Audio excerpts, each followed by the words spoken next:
हाँ जी बच्चों, आज हम थर्ड यूनिट का फर्स्ट चैप्टर स्टार्ट करेंगे। ठीक है, तो इसमें हम सेल के स्ट्रक्चर फंक्शन के बारे में पढ़ने वाले हैं। तो ये फर्स्ट चैप्टर है cell the unit of life. ठीक है, तो इसमें हम क्या क्या पढ़ेंगे ये देखो। सबसे पहले तो इसका मैप देख लेते हैं जो इसमें हम पढ़ने वाले हैं। क्या क्या है, व्हाट इज सेल, ये देखेंगे हम, what is cell. Then cell theory के बारे में देखेंगे हम, क्या होती है सेल थ्योरी, किस साइंटिस्ट ने दी है, क्या है, इसके बारे में जानेंगे। Then overview of cell, cell के शेप, साइज, ये सारी चीज़ें जानेंगे। बेसिक स्ट्रक्चर क्या है ये जानेंगे। देन प्रोकैरियोटिक सेल्स के बारे में देखेंगे, उसकी डिटेल देखेंगे। प्रोकैरियोटिक सेल के बारे में हालांकि हम बैक्टीरिया वाले में भी पढ़ चुके हैं, बट इसमें भी देखेंगे। उसके बाद हम पढ़ने वाले हैं यूकैरियोटिक सेल के बारे में डिटेल में। ठीक है, इसमें पढ़ेंगे डिटेल में यूकैरियोटिक सेल में क्या क्या होता है, जिसमें प्लांट सेल भी और एनिमल सेल के बारे में। राइट, तो इसमें हम अब सबसे पहले हम यही देख लें, what do you mean by cell, what is cell. जैसा कि तुम्हें क्या पता है सेल के बारे में, अगर तुमसे कोई पूछे सेल किसको बोलते हैं, क्या बोलोगे? Cell is the structural and functional unit of life, मतलब वो इंडिपेंडेंटली सब सारे काम कर सकता है। ठीक है, all organisms are made up of cell.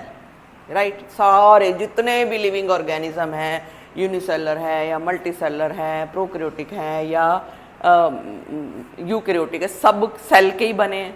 Right, some are unicellular, others are multicellular. Multicellular में कई सेल्स मिलकर के बॉडी बनाती है, और यूनिसेलर में एक ही सेल, जैसे बैक्टीरिया है, जैसे अमीबा है, जैसे पैरामीशियम है, ये यूनिसेलर हैं, ये हम पढ़ चुके हैं। Unicellular organisms are capable of, देखो यूनिसेलर एक ही सेल है लेकिन उनमें सब कुछ होता है, इंडिपेंडेंट एग्जिस्टेंस। अब बैक्टीरिया इंडिपेंडेंटली एग्जिस्ट करता ही है ना, अपना रिप्रोडक्शन करता है, अपनी वो पॉपुलेशन बढ़ाता है और डिजीज़ भी कॉज कर सकता है, या फिर बहुत सारे उसके अदर रोल हैं। ठीक है, डिकम्पोज कर देता है वो सारे डेड मैटर को। Right, performing all essential functions of life, सारे फंक्शंस परफॉर्म करता है, इसीलिए तो हम सेल को बोल देते हैं structural and functional unit of life.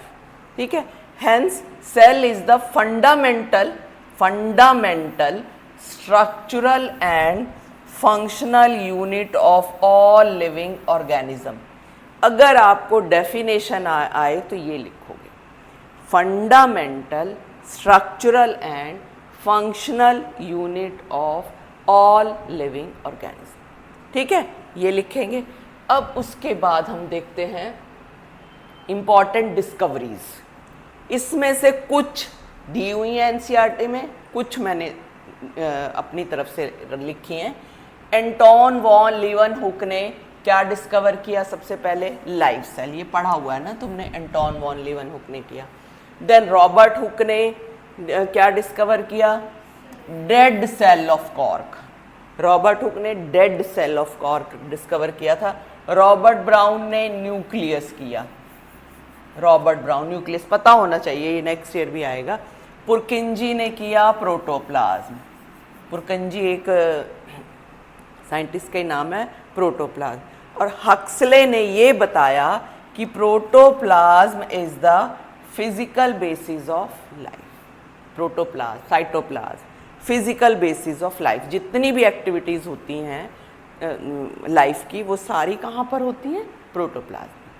ठीक है, जैसे कि हम जानते हैं, इतना तो पता ही है हमें कि एक कोई भी बेसिक सेल है तो ये प्लाज्मा मेम्ब्रेन या सेल मेम्ब्रेन बोल देते हैं, और न्यूक्लियस अगर प्रेजेंट है तो यहाँ पर न्यूक्लियर मेम्ब्रेन होगी। ये सारा का सारा होता है प्रोटोप्लाज्म। बाकी डिटेल में हम इसमें देखेंगे ही बाद में। ये प्रोटोप्लाज्म, इतना सा स्ट्रक्चर पता है। और इस साइटोप्लाज्म के अंदर, प्रोटोप्लाज्म के अंदर बाकी सारी की सारी प्रेजेंट होती हैं दूसरी ऑर्गेनेली, चाहे माइटोकॉन्ड्रिया है या क्लोरोप्लास्ट है, अगर प्लांट है तो गोल्जी बॉडीज़ हैं, या फिर ये क्या बोलेंगे उसको, एंडोप्लाज्मिक रेटिकुलम है।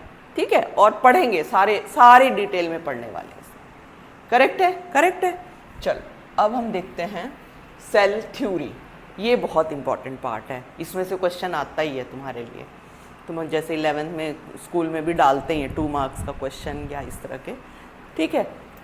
तो इसमें बच्चों एक तो साइंटिस्ट के बड़े सारे नाम हैं, मैथियास स्क्लीडन, इसे कर देती हूँ, ये देखो मैथियास स्क्लीडन, ठीक है। मैथियास स्क्लीडन ने, जो कि जर्मन बॉटनिस्ट है, इन 1838 ही observe that all plants are made up of different kinds of sales.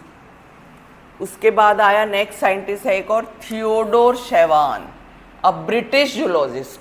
NEET में इस तरह के क्वेश्चन भी आते हैं। जर्मन बॉटनिस्ट कौन था? Matthias Schleiden. और ब्रिटिश जूलॉजिस्ट कौन था? मतलब एक जूलॉजिस्ट है, एक बॉटनिस्ट है। ऑब्वियसली इसने एनिमल्स में काम किया होगा ना। तो शेवान ने क्या देखा? इसने देखा कि ऑल एनिमल्स, इसने देखा प्लांट्स में all cells had a thin outer layer that is plasma membrane. मैंने अभी भी बताया ये प्लाज्मा मेम्ब्रेन होती है, ये न्यूक्लियस है, ठीक है। और ये प्रोटोप्लाज्म यानी कि साइटोप्लाज्म जिसको हम बोल देते हैं। ये बेसिक सा स्ट्रक्चर होता है जो डिटेल में हम पढ़ने वाले। क्लियर? आई थिंक सिंपल है अभी तक तो। He also conducted that in plant tissues the presence of cell wall is the unique feature of plant cells. ये भी हम फर्स्ट सेकंड चैप्टर में पढ़ चुके हैं। Presence of cell wall is the unique feature of plant cell. हर एक plant cell में सेल वॉल प्रेजेंट होती ही है, मेड अप ऑफ सेल्यूलोज। जानते हैं हम ये भी, ठीक है। हो गया ये। अब उसके बाद हम देखते हैं स्क्लीडन एंड शेवान ने क्या दिया। दोनों ने मिल करके थ्योरी जनरेट की। बच्चों नाम याद हो गए दोनों के। अब तुम्हें ना ये पूरा नाम याद रखने की भी ज़रूरत नहीं है। स्क्लीडन याद रखो, शेवान याद रखो। ये 2 साइंटिस्ट हैं। पूरा ऐसे नहीं आता, ऑप्शन में आए तो ये पता रहे बस। स्क्लीडन एंड शेवान, इन दोनों ने मिलकर के क्या थ्योरी डिज़ाइन की। Very simple. Together formulated the cell theory which states that all living organisms are made up of cell. All living organisms, जितने भी लिविंग ऑर्गेनिज्म है, they are made up of cells. पता ही हमें, cell है तो उनकी लाइफ है, सेल नहीं है तो नहीं है, क्योंकि सेल के अंदर ही होता है ना। A cell is a mass of protoplasm containing nucleus, जो मैंने पीछे डायग्राम में भी तुम्हें दिखाया था। मास ऑफ प्रोटोप्लाज्म, उसके अंदर न्यूक्लियस पड़ा हुआ है। All cells are alive in structure, ठीक है, अलाइव है, सारे सेल्स जिंदा है। मतलब the functions of an organism as a whole is the result of activity of cell. मतलब पूरा बड़ा ऑर्गेनिज्म है, हम कैसे एक्टिव रह रहे हैं, कैसे हमारी बॉडी चल रही है, हम रेस्पिरेशन भी कर रहे हैं, डाइजेशन भी चल रहा है, ट्रांसपोर्टेशन भी चल रहा है, हमारे खून का प्रवाह भी चल रहा है, सब कुछ चल रहा है। तो कैसे ये, क्योंकि हमारे सारे सेल्स एक्टिव है बॉडी के। जानते हो ये बात? सेल्स मिलकर के टिश्यू बनाते हैं, टिश्यू मिलकर के ऑर्गन बनाता है, ऑर्गन मिलकर के ऑर्गन सिस्टम बनाता है, और फिर हमारी बॉडी बनी। तो सारे सेल्स एक्टिवली काम कर रहे हैं, तब कर पा रहे हैं। एक भी सेल बीमार होगा, नहीं ठीक से काम करेगा, तो हमारे फंक्शनिंग पे फर्क पड़ेगा। ठीक है, समझ गए? कोरोना टाइम में भी बहुत देख लिया, जान लिया हमने, क्योंकि वो हमारे सेल्स पे ही अटैक करते थे, right? But this theory did not explain as to how new cells are originated और फॉर्म्ड। न्यू सेल्स कैसे बने, इस थ्योरी में ये नहीं बताया। ये तो बता दिए बाकी सारे, ये पॉइंट नहीं डिस्कस किया, ये किसी और ने बताया। ठीक है, वो क्या है वो भी देख लेते हैं हम।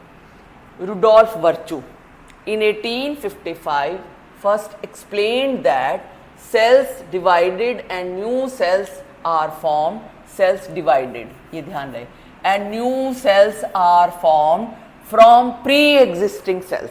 सेल ही सेल को बना रहा है, सेल ही सेल को बना रहा है, मतलब सेल ही डिवाइड होके 2 में बन गया, 2 सेल्स डिवाइड होके 4 में बन गए, ऐसे। तो इसको एक और ये दिया गया, ये फ्रेज किसी और लैंग्वेज में बोलते हैं ओमनिस सेलुलाई सेलुला। आपको ये आ सकता है, ओमनिस सेलुलाई सेलुला का क्या मतलब है कि जो सेल्स हैं, new cells are form from pre existing cells, इसका मतलब ये है। ठीक है, ही modified that the cell theory called modern cell theory. उसने सेल थ्योरी को ही ना मॉडिफाई कर दिया, बोला मॉडर्न सेल थ्योरी और सेल प्रिंसिपल, सेल प्रिंसिपल के नाम से भी जानते हैं बच्चों। उसने सेल थ्योरी दी थी, इसने क्या दिया? Cell principle. दोबारा बोल के दिखाओ, क्या दिया? Cell principle. उसने क्या दिया था? Cell theory. According to this cell principle, अब ये ध्यान रहे, cell principle designed by Rudolf Virchow, cell principle designed by Rudolf Virchow, cell theory designed by Schleiden and Schwann. दोनों में फर्क है ना, इसने ये ऐड कर दिया था कैसे सेल बने, ठीक है। All living organisms are composed of cells and their products and all cells arise from pre existing cells. इसने ये बात जोड़ दी थी, ठीक है। All living cells arise from pre existing cells, ठीक है। ये सेल प्रिंसिपल के अकॉर्डिंग है। अब हम देख लेते हैं simple, what is cell? Cell theory, बिल्कुल सिंपल सिंपल सी बातें थी, डन, डाउट एनी, ठीक है। चलो अब हम देख लेते हैं overview of cell. So simple, ये भी कुछ नहीं है, इसमें भी सबसे सिंपल बातें पढ़ने वाले हैं। क्या है? All cells have an outer membrane called plasma membrane और सेल मेम्ब्रेन। प्लाज्मा मेम्ब्रेन भी बोल सकते हो, सेल मेम्ब्रेन भी, इसीलिए मैं कई बार पीएम लिख देती हूँ या सीएम लिख देती हूँ, प्राइम मिनिस्टर और चीफ मिनिस्टर नहीं, PM plasma membrane, CM cell membrane. A membrane bound nucleus in eukaryotic cell, जानते हो ना ये बात, यूकैरियोटिक सेल में मेम्ब्रेन बाउंड न्यूक्लियस होगा और प्रोकैरियोटिक सेल के अंदर ऐसे ही होगा ये, ठीक है। वो यूकैरियोटिक, ये prokaryotic, and without membrane bound nucleus in prokaryotic cell. समझ गए? जैसे कि ये बैक्टीरिया में होता है, इसमें कोई न्यूक्लियर मेम्ब्रेन नहीं होती। इसमें प्रोटिस्टा में कौन सा, इन दोनों में कौन सा सेल होता है? ये होता है या ये होता है प्रोटिस्टा में? हाँ, प्रोटिस्टा में प्रोकैरियोटिक होता है, हाँ, मेम्ब्रेन बाउंड एंड यूनिसेलुलर होते हैं प्रोटिस्टा। करेक्ट है, करेक्ट है ना। यूग्लिना क्या है? प्रोटिस्टा है या फिर प्रोकैरियोटिक सेल है? Protista, yes, very good. In both the cells a semi fluid matrix called cytoplasm, ठीक है, सेमी फ्लूइड मैट्रिक्स बोलेंगे, cytoplasm occupies the volume of the cell. ये सारा जो है ना, ये सारा साइटोप्लाज्म, जिसको मैंने प्रोटोप्लाज्म के नाम से भी बोला, जहाँ सारी एक्टिविटीज होती है, इसमें भी होता है, इसमें भी होता है। थोड़ा थोड़ा डिफरेंस है, वो पढ़ेंगे हम, लेकिन दोनों में साइटोप्लाज्म, यानी दोनों में सेल मेम्ब्रेन भी होती है, दोनों में साइटोप्लाज्म भी होता है, दोनों में न्यूक्लियर मटेरियल होता है, लेकिन उसमें बाउंडेड है, इसमें नहीं बाउंडेड है। Clear? The cytoplasm is the main arena of all cellular activities. ये हक्सले ने बताया था, फिजिकल बेसिस ऑफ, है ना, बताया था, याद है, सारी सेल एक्टिविटीज होती हैं। Besides nucleus, eukaryotic cells have other membrane bound structures, ER, Golgi apparatus मतलब एंडोप्लाज्मिक रेटिकुलम, पता है, जानते हो, GA, Golgi apparatus, mitochondria, lysosomes, ये देखो ये लाइसोसोम्स हैं, और वैक्यूल हो गया, माइक्रोबॉडीज, ये सारे हो गए, सबके बारे में हम पढ़ेंगे। एंड प्लास्टिड्स, अगर प्लांट है तो, ये सारे के सारे यूकैरियोटिक सेल के अंदर प्रेजेंट होते हैं। प्लांट इज यूकैरियोटिक सेल और प्रोकैरियोटिक? यूकैरियोटिक, यस, ठीक है, क्लियर है ना ये वाली बात भी। चलो अब हम ये देख लेते हैं, प्रोकैरियोटिक सेल्स के अंदर मेम्ब्रेन बाउंड ऑर्गेनेली नहीं होते, जैसे माइटोकॉन्ड्रिया भी नहीं होता, लाइसोसोम भी नहीं होता, सारे जितने भी मेम्ब्रेन बाउंड है, ER, GA, कुछ नहीं होता, ठीक है। राइबोसोम्स होते हैं क्योंकि ये नॉन मेम्ब्रेन बाउंड स्ट्रक्चर है, मेम्ब्रेन ही नहीं होती राइबोसोम्स की। बड़ा आता question, membrane tell the organelle in which membrane is not present, membrane less organelle, तो राइबोसोम हो गया। Non membrane bound organelle found in all cells, ribosomes are also found in mitochondria and chloroplast and on ER की body के ऊपर भी present होते हैं। ये देखो यहाँ दिखा रखे ना, ये मैं ऐसे दिखा देती हूँ दोबारा, इसकी बॉडी के ऊपर ऐसे प्रेजेंट होंगे, और ये प्लास्टिड्स के अंदर भी प्रेजेंट होते हैं, माइटोकॉन्ड्रिया के अंदर भी। ये माइटोकॉन्ड्रिया बच्चों, ये वाले ना माइटोकॉन्ड्रिया हैं, माइटोकॉन्ड्रिया के अंदर भी प्रेजेंट होते हैं, ये मैं इस कलर से दिखा देती हूँ, ये, और ये बाहर भी प्रेजेंट होते हैं। प्लास्टिड में भी माइटोकॉन्ड्रिया के अंदर भी प्रेजेंट है और साइटोप्लाज्म में भी प्रेजेंट है और ईआर के ऊपर भी। इनमें बस डिफरेंस होता है, क्या कैसे देखेंगे, जो यूकैरियोटिक सेल के अंदर जो माइटोकॉन्ड्रिया होते हैं ना, सॉरी राइबोसोम्स जो होते हैं ना, होते हैं एटीएस, और प्रोकैरियोटिक सेल के अंदर, ये यूकैरियोटिक सेल के अंदर होते हैं, प्रोकैरियोटिक सेल के अंदर 70S। एक और चीज़, लेकिन जो माइटोकॉन्ड्रिया और प्लास्टिड के अंदर होते हैं वो भी 70S ही होते हैं, 80S नहीं होते। मतलब यूकैरियोटिक सेल के प्लास्टिड यानी कि क्या बोलेंगे उसको, क्लोरोप्लास्ट और माइटोकॉन्ड्रिया के अंदर जो राइबोसोम होते हैं वो 70S होते हैं। क्लियर? क्लियर है? Animal cells contain another non membrane bound organelle called centrioles which help in cell division. तो मैंने यहाँ पे देखो एक कौन कौन से नॉन मेम्ब्रेन बाउंड ऑर्गेनेली बताया, ribosomes and centrioles. Ribosomes and centrioles, these are non membrane bound organelle। ये बहुत आया हुआ क्वेश्चन,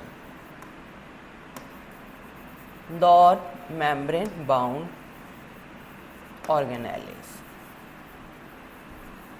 ठीक है, ये वाला क्वेश्चन तुम्हें काफी बार पूछा गया। अब हम ये देख लेते हैं size and shape of the cell. हाँ, ये वाला ये खत्म करेंगे, size and shapes of the cell. कितनी तरह की साइज होती हैं, लंबे, छोटे, मोटे, पतले, हर तरह के होते हैं।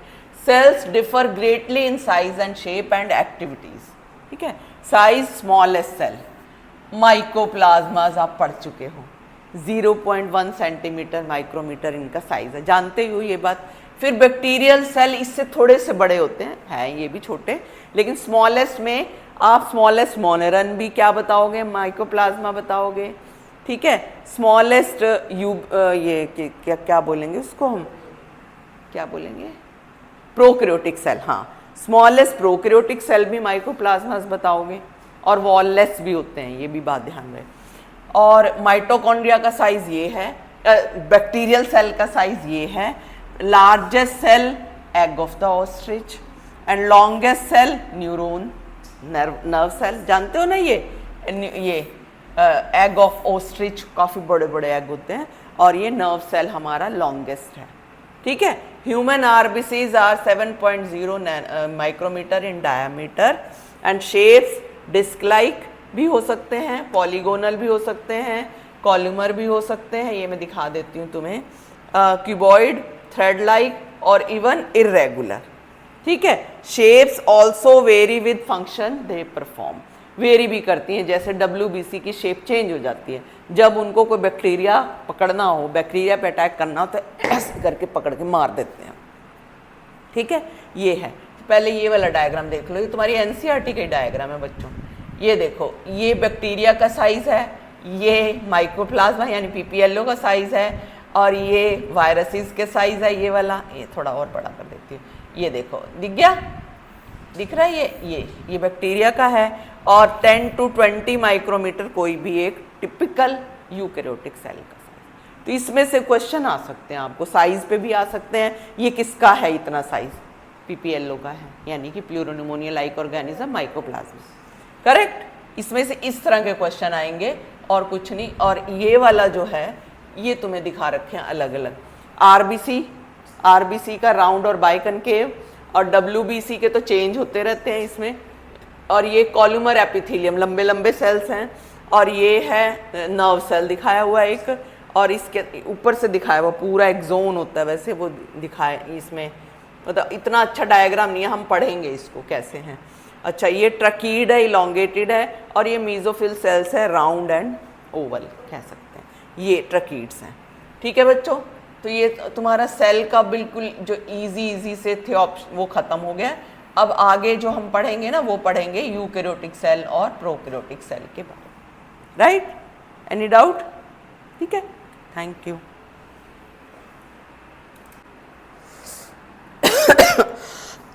चलो बच्चों, इसमें अब हम स्टार्ट करने वाले हैं प्रोकैरियोटिक सेल्स। सेल के बारे में हम पढ़ चुके, ओवरव्यू सेल ऑफ सेल भी पढ़ चुके। अब हम देखेंगे प्रोकैरियोटिक सेल्स क्या होते हैं, जो हमने मोनेरा में भी पढ़ा है, because prokaryotic cells belong to which kingdom?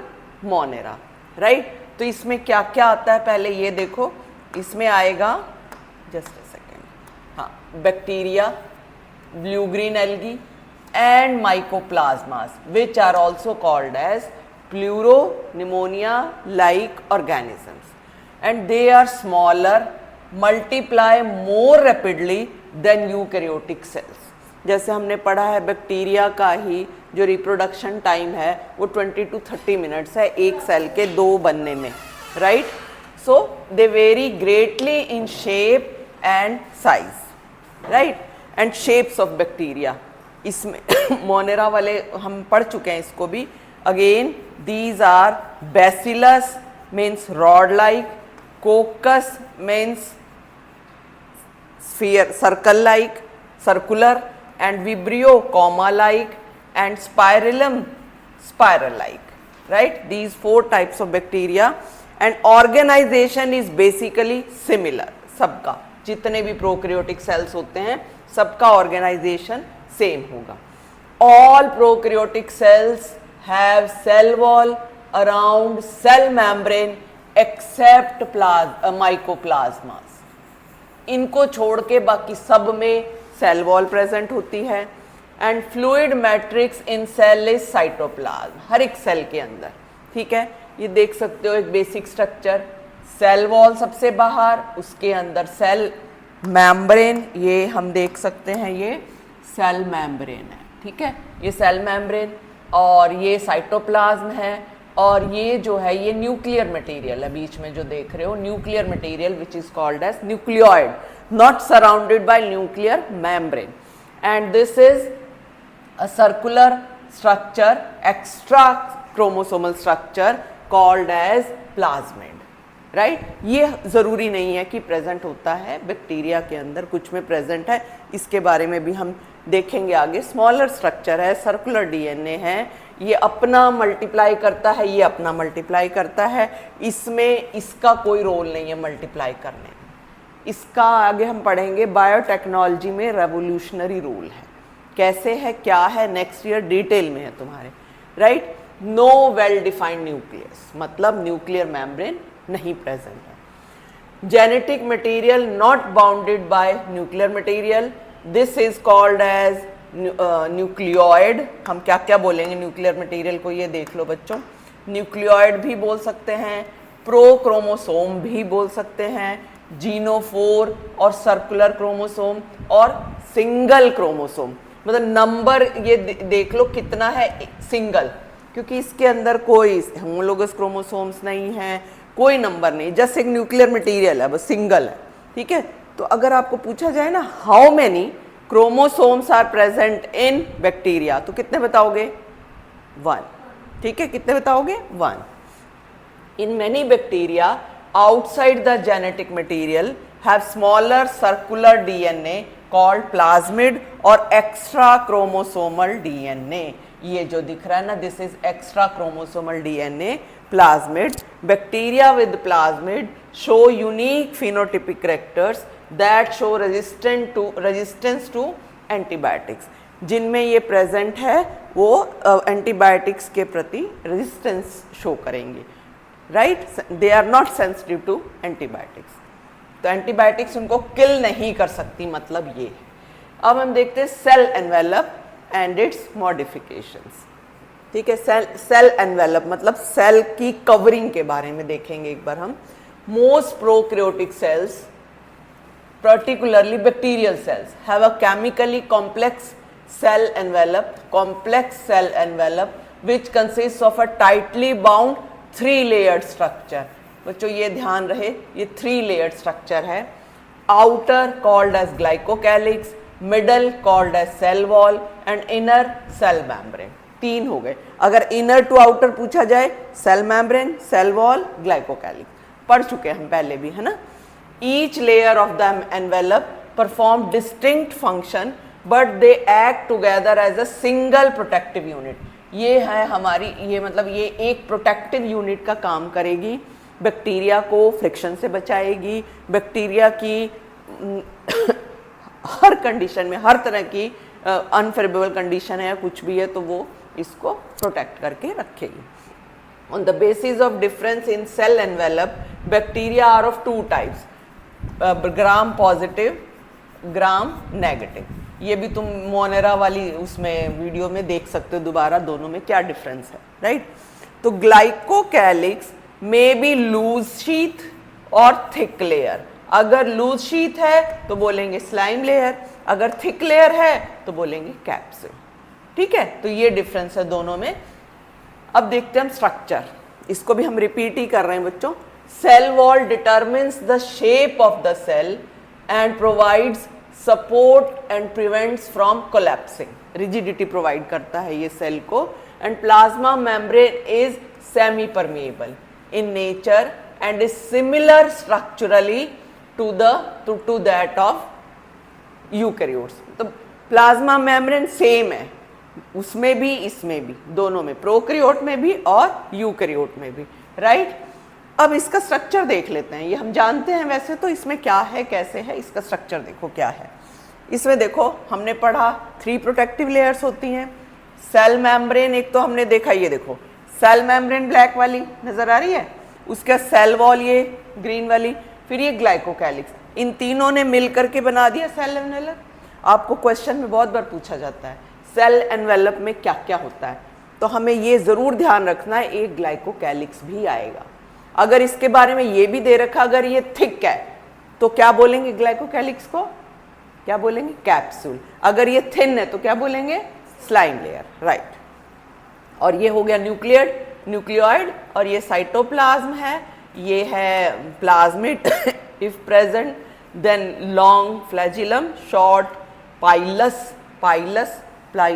और फ्लैजिला भी पढ़ा था आपने, फिर देखेंगे हम।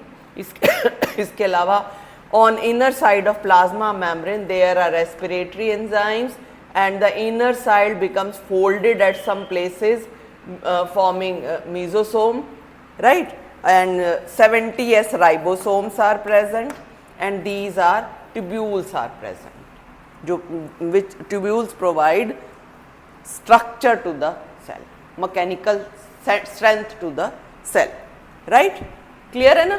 तो इसमें आप बैक्टीरियल सेल का, प्रोकैरियोटिक सेल का स्ट्रक्चर आएगा तो ये ड्रॉ करके, इसमें ये कुछ एक स्ट्रक्चर ध्यान रखना, मीजोसोम, प्लाज्मिड, ये क्या होते हैं, इनका क्या रोल होता है, ये सारी चीज़ें। A special structure called mesosome is formed by the extension of plasma membrane of the cell. It is formed by invagination और ईवेजिनेशन। तो बोलोगे इनवेजिनेशन, अंदर की तरफ फोल्ड होता है, अंदर, जैसे ये प्लाज्मा मेम्ब्रेन है ना, ये अंदर की तरफ fold. Other extensions are in the form of vesicles, tubules and lamellae. ठीक है, जैसे कि उसके अंदर लैमेली प्रेजेंट होती हैं, जो वो है ना ब्लू ग्रीन एल्गी के अंदर, लैमेली के अंदर क्लोरोप्लास्ट के ये क्लोरोफिल के पिगमेंट्स प्रेजेंट होंगे। प्रॉपर क्लोरोप्लास्ट नहीं होता इसीलिए, right. These extensions help in cell wall formation, DNA, मतलब ये ट्यूब्यूल्स जो हमने पीछे देखा भी था, सेल को सपोर्ट भी प्रोवाइड करते हैं, मैकेनिकल सपोर्ट भी, प्लस वो सेल वॉल भी बनाते हैं। DNA replication and distribution to daughter cells, clear. जो भी हमने एक्सटेंशन पढ़ी है, जैसे ये मीजोसोम है, ये भी DNA रेप्लिकेशन में हेल्प करता है। They also help in respiration, excretion process to increase the surface area of plasma membrane and enzymatic content. ठीक है, in some prokaryotes like blue-green algae, there are other membranes extensions into cytoplasm called chromatophores. जैसे मैंने बताया ना blue-green algae में chlorophyll होता है, तो उसके अंदर जो ये लैमेली की फॉर्म में होते हैं क्रोमेटोफोर्स, जिनके अंदर क्लोरोफिल प्रेजेंट होगा।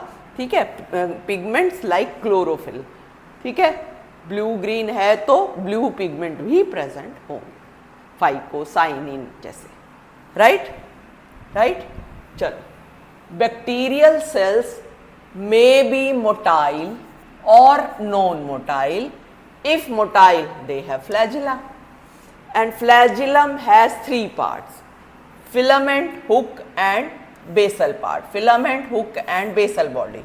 फिलामेंट जो ये पतला लंबा पार्ट है उसको बोलेंगे, हुक जिसमें ये फिलामेंट फिक्स है उसको बोलेंगे, बेसल बॉडी जो प्लाज्मा मेम्ब्रेन के साथ लगा हुआ है उसको बोलेंगे, right.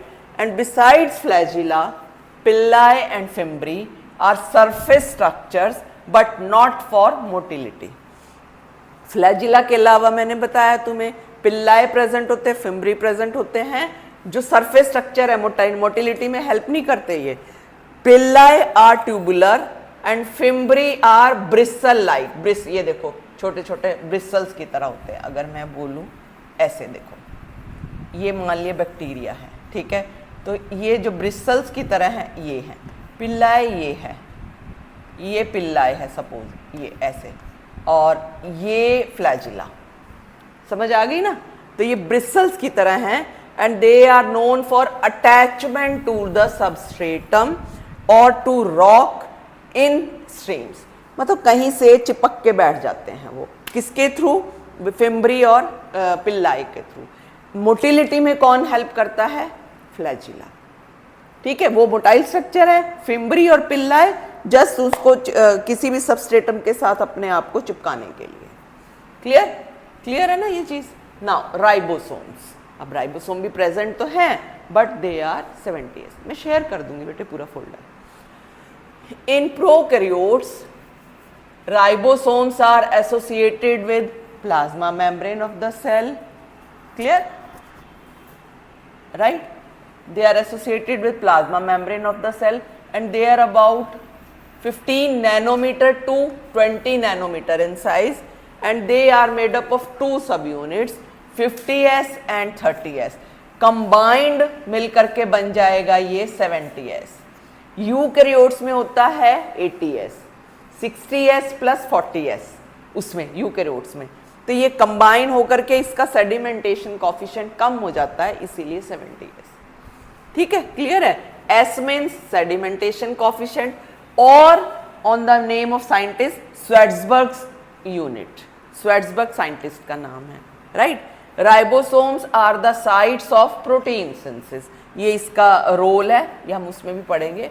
Ribosomes are the sites of protein synthesis. Several ribosomes may attach to mRNA and form a chain called polyribosome और polysome। ये देख रहे हो, ये एक ये है, सपोज चलो इसी से दिखा देती है, mRNA है, ठीक है। इस mRNA के ऊपर बिग सब यूनिट, स्मॉल सब यूनिट, बिग सब यूनिट, स्मॉल सब यूनिट ऐसे अटैच हो जाएंगी और ये बन जाएगा पॉलीसोम, पॉलीसोम और पॉलीराइबोसोम, ठीक है। And these ribosomes translate mRNA to protein.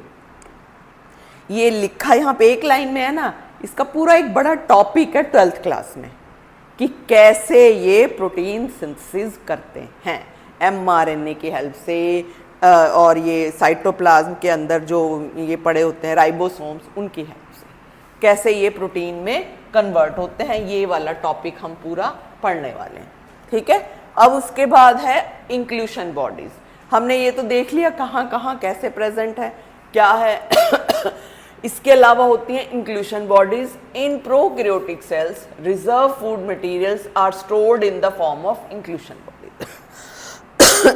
Organelle नहीं है ये, ऐसे सेल मेम्ब्रेन और ये सब नहीं है, ये इंक्लूशन बॉडीज हैं, not bounded bye membrane, lie freely in cytoplasm, freely पड़ी होती हैं, ग्लाइकोजन ड्रॉपलेट ऐसे, ठीक है, लिपिड ड्रॉपलेट, ग्लूकोज ऐसे, ये उस तरह से नहीं प्रेजेंट होंगी कि ऑर्गेनेली है और दूसरे ऑर्गेनेली की तरह नहीं होंगी। तो इसमें आता है glycogen granules, photophosphate granules and cyanophycean granules. तो यहाँ पे मैंने सेल का डायग्राम बना के दिखाया हुआ आपको, इसमें देखो ये एक सेल है, ये न्यूक्लियोइड है, ठीक है, और ये बीच में पड़ा हुआ साइटोप्लाज्म, और ये ये राइबोसोम्स भी दिख रहे हैं,